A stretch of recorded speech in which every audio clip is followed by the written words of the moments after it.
Head Coach Milos here from Fortius Dubai, and I'm back with another interesting topic. In today's video, I'm going to be talking about celiac disease. I'm going to explain what it is, what are the trigger foods, what are some of the symptoms of celiac disease, as well as many other things related to medications that people usually get prescribed to treat some of the symptoms of celiac disease. So let's dive deep into today's topic. Number one, what is celiac disease? Well, it is an autoimmune disease that affects millions of people worldwide. And people that have celiac disease are sensitive to gluten. What is gluten? Gluten is a protein that is found in food like barley, rye, and wheat. And the people that have celiac disease are super sensitive to that. And what happens? Basically, gluten attacks the internal parts of the intestine, and they raise inflammation in people that have celiac disease. However, not only people that have celiac disease are sensitive to gluten. There's also something called non-celiac gluten sensitivity. So there is a group of people that just can't tolerate gluten despite not having celiac disease. So that brings me to the next thing. What is the number one thing that we can do? Well, we can adopt a gluten-free diet. So now we're going to talk a little bit about what are the foods that don't contain gluten.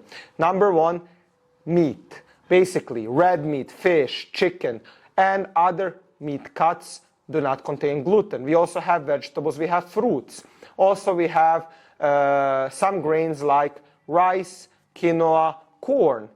Those should be the staple of your diet. We also have dairy products. You also need to be careful about something that's called cross-contamination of food. Basically, I'll give you an example. So oats. Oats don't contain gluten, but sometimes they are processed and packaged in same factories that deal with gluten foods. So it gets cross-contaminated. So this can also cause a lot of symptoms and issues. So basically, you need to be careful because in the process of processing, packaging, some foods can get cross-contaminated. That's why you need to be careful, especially when you're buying processed food. Make sure you read the labels, make sure that they are produced in a factory that doesn't contain gluten-containing foods and that there is no cross-contamination. Now, also what we can talk about is basically what are some of the symptoms of celiac disease. Well, number one, obviously, abdominal issues with digestion, basically bloatedness, constipation, diarrhea, also nausea can be a common side effect. Then it can also be nutrient deficiency, unexplained weight loss, deficiency in vitamin D, calcium and other minerals and vitamins, anemia, so iron deficiency is also a common symptom of celiac disease. Now, it can also often be followed by mood disorders, depression, anxiety, then also the changes in energy levels. So these are just some of the symptoms. And also one very interesting one that I don't want to forget, it is lack of coordination, losing your balance. So these are also some of the side effects of celiac disease. Now, let's move on further. What can we do in terms of medication? Basically, as I mentioned, number one thing that we need to do is to adopt a gluten-free diet. That is number one. That will help our body heal. That's going to help our intestine recover. It's going to help us reduce inflammation.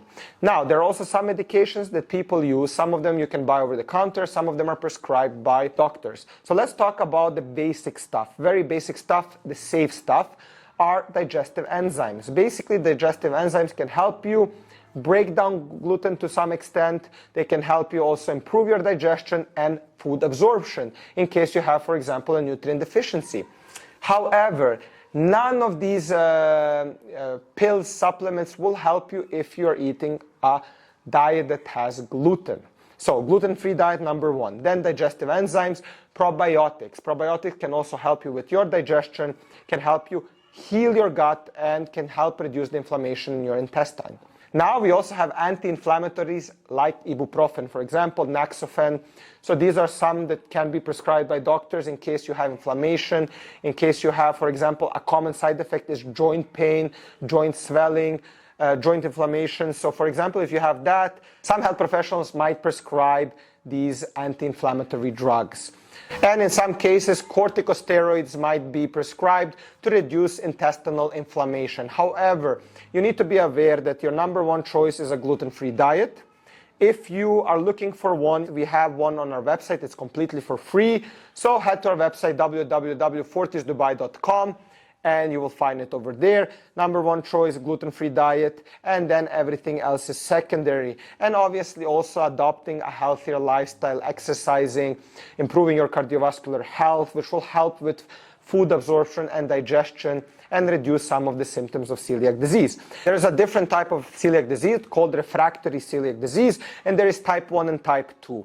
With type 1, gluten-free diet does help, but with type 2, unfortunately, even if you remove gluten, it is impossible to reduce the inflammation. This is a very rare case of celiac disease, but it is a very harsh one where dietary changes often don't yield much benefits, and you have to take different medical pathways in order to alleviate your symptoms. So let's now discuss a little bit about how to diagnose whether you have a celiac disease. Well, number one thing that you can do on your own is remove gluten-free foods and then assess how you're feeling. Do you have digestive issues? Do you have less joint pain? Do you have less skin irritation, skin rashes? And how are your energy levels, and so on and so on.